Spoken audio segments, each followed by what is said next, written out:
అబ్బే నేను కొనే ప్రాపర్టీస్ అందులో కొందరు ఉంటే కుదరదు. మెయిన్ రోడ్డు పక్కన ఉండాలి, అదే నాకు మెయిన్. అందుకే దుబాయ్ నుంచి డబ్బట్టుకొచ్చాను. ఓని ఇందాక నుంచి పెట్రోల్ వాసన వస్తుంటే ఆటో ఏమనుకున్నాను, ఇక్కడి నుంచి అనమాట. మరి సరేగానే దుబాయ్ నుంచి ఎంత తీసుకొచ్చావు? ఓ 10 లక్షల దాకా సంపాదించుకొచ్చావా? అబ్బే అంత ఎక్కడదండి. 5 లక్షలు లేదు, పోనో లకారం 25,000 తెచ్చాను. ఏదో 25,000 ఇంత బిల్డప్ప.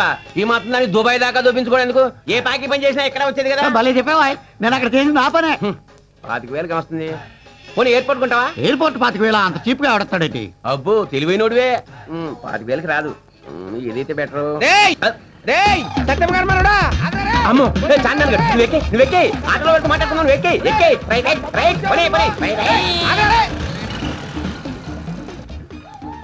నీకు మెయిన్ గా మెయిన్ రోడ్ పక్కన ఉండాలి కదా. ఇదిగో ఈ హుసేన్ సాగర్ ఎలా ఉంటది? అది కొనుక్కుని నేను ఏం చేసుకోనండి. స్విమ్మింగ్ పూల్ చేసుకో, ఈత కొట్టుకో. ఈత రాదే. కొన్ని రొయ్యలు చెరువు చేసుకో. సెంటర్ లో ఉన్న బుద్ధుడి విగ్రహానికి టికెట్ పెట్టుకో. చేపల కంపు ఇంకేదన్నా చెప్పు, కానీ నాకు మెయిన్ గా మెయిన్ రోడ్ పక్కన ఉండాలి, అది మెయిన్. ఓ పని చేయి, మెయిన్ రోడ్ పక్కన అంటే మా ఇంటి సులభ కాంప్లెక్స్ ఉంటాయి, తీసుకో. డే నైట్ వర్కింగ్, నువ్వు 24 hours క్లీనింగ్. దుబాయ్ లో అదే పని కదండి, రొటీన్ అయిపోయి బోర్ కొట్టేస్తుంది. ఇంకేదన్నా చెప్పు. జూ వద్దంటున్నావు, సాలార్జంగ్ మ్యూజియం వద్దంటున్నావు, అసెంబ్లీ వద్దంటున్నావు. ఇంకేదైతే బెటరు?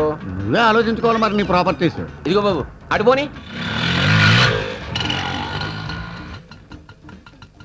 ఆపా, ఎక్కడ ఆపు? ఇదిగో మెయిన్ రోడ్ మీద ఎంతకన్నా మంచి ప్రాపర్టీ దొరకదా నీకు? రవీంద్ర భారత్ తీసుకో. ఇది గవర్నమెంట్ కాదండి. పోయింది, నా పర్వం అంతా పోయింది. ఏమైందండి మీకు? ఇది గవర్నమెంట్ దగ్గర. రవీంద్ర భారత్ అంటే ఏంటి? రవీంద్ర అంటే నేను, భారత్ అంటే మావిడ. అప్పుడెప్పుడు అన్నగారు ఇది ఎన్టీఆర్ గారు, నీకు తెలుసు. వేటగాడు అడుగు రావుడు సర్దార్ పాపారాయుడు. ఆయన ఒకసారి స్వయంగా నా దగ్గరికి వచ్చి, బ్రదర్ మేము సభలు నిర్వహించుకోవడానికి సరైన వేదిక లేదు, మీ రవీంద్ర భారతిని ఒకసారి గవర్నమెంట్ కి అద్దెకివ్వండి. సింహయ్య అంత పెద్ద ఆయన అడిగారు కదా అని కారణం లేక అద్దెకిచ్చాను. నువ్వేమో పెద్ద తెలిసినట్టు గవర్నమెంట్ కదా అని వస్తున్నావు. ఏదో తెలియక అన్నాలండి. సరేగాని ఇంత పెద్ద సెంటర్ లో ఇంత పెద్ద దొడ్డున్న ప్రాపర్టీని అమ్మేస్తానంటే మీరు? మన సీఎం గారు హైటెక్ సిటీ పక్కన హైటెక్ రవీంద్ర భారతి ఒకటి కట్టమన్నారు. రెండూ చూసుకోవడం కష్టం కదా అని నీకు ఇచ్చేస్తున్నాను. ఇది నువ్వు తీసుకున్నావు అనుకో, అదిగో అటు చూడు, చూసావు కదా, అదే బిర్లా టెంపుల్. పొద్దున్నే లేచి ఇక్కడి నుంచే వెంకటేశ్వర స్వామికి నమస్కారం పెట్టుకోవచ్చు. నమస్కారం. ఇదిగో అటు చూడు, అటు. ఎవడాడు? ఇందాక నుంచి మన వెనకాల వస్తున్నాడు. మరి అదే రవీంద్ర భారతి డిమాండ్ అంటే. ఆడు సింగపూర్ నుంచి వచ్చాడు, వాడికి రవీంద్ర భారతి కావాలంట. నువ్వు వద్దంటే చెప్పు, వాడికి ఇచ్చా. నేను అంత తెలివి తక్కువ దద్దమనే కదండి, చవక వస్తున్నాడు దొబ్బెట్టడానికి. ఇదిగో 25,000 తీసుకోండి. ఏంటి చెప్తున్నారు మీరు? Lucky fail. నువ్వు ఇక్కడే ఉండు, నేను వెళ్ళి కాగితాలు పట్టుకో. ఇదిగో వాడికి రవీంద్ర భారతి నువ్వు గురేసా అని చెప్పు, నేను చెప్తే ఫీల్ అవుతాడు. మీరు వెళ్ళిపోండి చెప్తాను. మీరు వెళ్ళిపోండి. ఎంతవరకు ఇస్తున్నా ఏం ఆవలేదమ్మా. ఏంటి ఈ రవీంద్ర భారతి నేను కొనేసానుగా. నువ్వు రవీంద్ర భారతి కొన్నావా? కొన్నా. ఏ ఊరు అనేది? లోకలే, కానీ దుబాయ్ లో 2 ఏళ్ళు నుండి వచ్చాను. ఆడబెట్టుకున్నా. ఒరే నాదంటే బొబ్బర్ లంక ఇలేజీ, ఇక్కడ ఎవరిదంటో తెలియక నేను చార్మినార్ కొన్నాను. మరి నువ్వు లోకల్ ఏంటి రవీంద్ర భారతి ఎలా కొన్నావురా? అంటే ఏంటంటే నీ అబ్బా వాడు మళ్ళీ మోసం చేశాడు రా.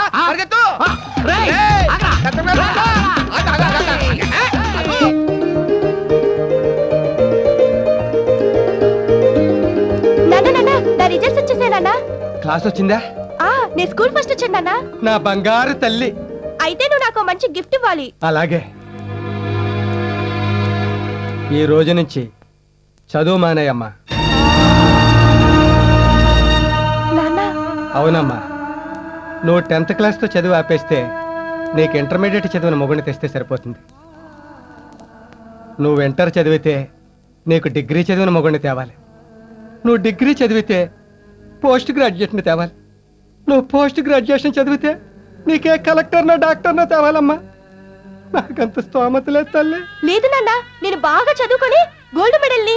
వద్దమ్మా, ఆడపిల్ల మెడకి గోల్డ్ మెడల్ కంటే పసుపు తాడే అందంగా ఉంటుందమ్మా.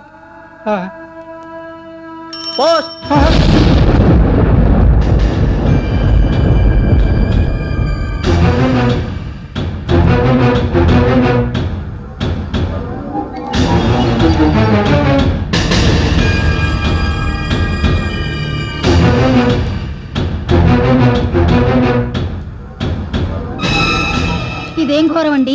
అదే నాకు అర్థం అవట్లేదే. ఇంత బాధపడుతూ అల్లుడు గారు ఉత్తరం రాశారంటే అమ్మాయి ఏదో చేసే ఉంటుంది. ఒక్కసారి వెళ్ళి చూసొద్దామండి.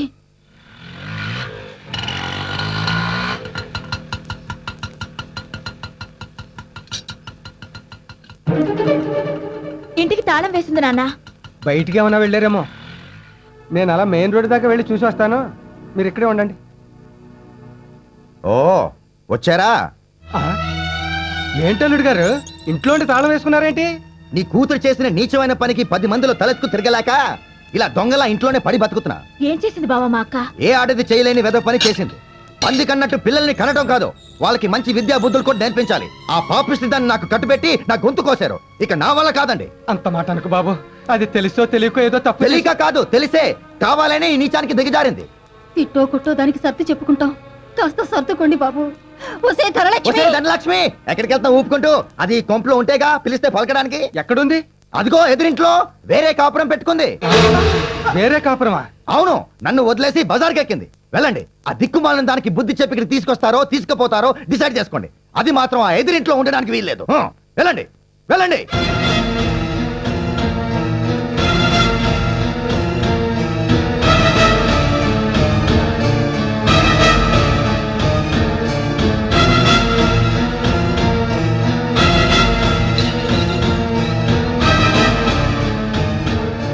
ధనలక్ష్మి, ధనలక్ష్మి, నిన్నేనే తలుపు తీయమంటుంటే. ధనలక్ష్మి,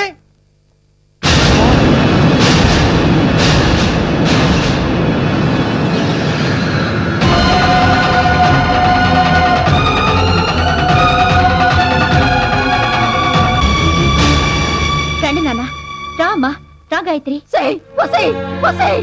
నీకేమైనా పిచ్చి పట్టిందా? ఏమిటయ్యి అవుతారో? నీకు ఈ శుభవార్త తెలియదు కదా, నా భర్త చనిపోయాడమ్మా. నార్మల్ బంగారంలో అల్లుడు బతుకుంటే చచ్చిపోయాడంటావా? బతికుంది మీ అల్లుడు నాన్న, చచ్చిపోయింది నా భర్త. ఏమిటక్క మాటలు? అవును గాయత్రి, నా దృష్టిలో ఆ నీచుడు చచ్చిపోయాడు. అందుకే హిందూ సాంప్రదాయ ప్రకారం నేను విధానయ్యాను. పాపిష్టిదానా, నువ్వు నా కూతురు అని చెప్పుకోవడానికి నాకు సిగ్గుగా ఉంది. వాణ్ణి అల్లుడని చెప్పుకోవడానికి ఇంకా సిగ్గుపడాలమ్మా. ఇక్కడే ఆపు. ఇదిగో రామ్మా రా. ధనలక్ష్మి, చూడు ఎవరు వచ్చారు. ఎవరండి? శైలజ అని మా చుట్టాలమ్మాయి, వరుసకి నాకు చెల్లెలు అవుతుంది. నమస్కారం. చూడమ్మా, ఇది నీ సొంత ఇల్లు అనుకో, ఏమాత్రం మొహమాట పడద్దు. ధనలక్ష్మి, అమ్మాయి ప్రయాణం చేసి అలసిపోయి వచ్చింది, కాస్త వేడి నీళ్ళు తోడి టిఫిన్ చేసి పెట్టు. అలాగే. 10 గంటలకు ఇంటర్వ్యూకి తీసుకెళ్ళాలి. సరే. వెళ్ళమ్మా. రామ్మా. హలో సార్, నేను సాగర్ని. ఓ బ్రహ్మాండమైన కంప్యూటర్ వచ్చింది, కావాలంటే ఇమీడియట్ డెలివరీ ఇస్తాను. మీరు చాలా అదృష్టవంతులండి. దేనికి? ఇంత మంచి భర్త మీకు దొరికినందుకు. నిజానికి ఆయనకి నాకు ఏ చుట్టరికం లేదండి. ఇంటర్వ్యూ వచ్చిందని ఈ ఊరొచ్చాను. స్టేషన్ బయట ఆటో వాడెవడో చీట్ చేయడానికి ప్రయత్నిస్తుంటే ఇంతలో టైంకి మీ ఆయన వచ్చి సేవ్ చేశారు. లేకపోతే చాలా ఇబ్బంది పడేదానండి ఈ ఊరు కాని ఊళ్ళో.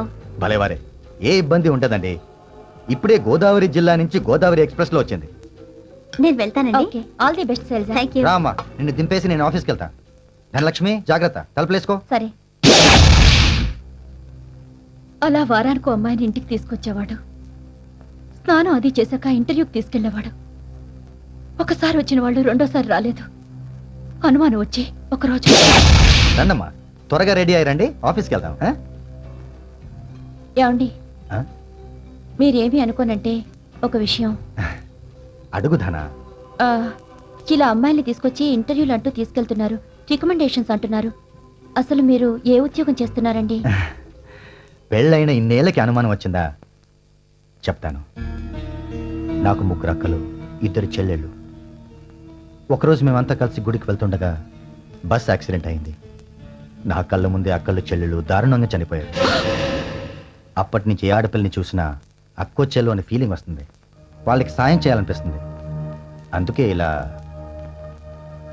మీలాంటి భర్త దొరకడం నిజంగా నా అదృష్టం అండి. లేదు ధన, నీలాంటి భార్య దొరకటం నా అదృష్టం.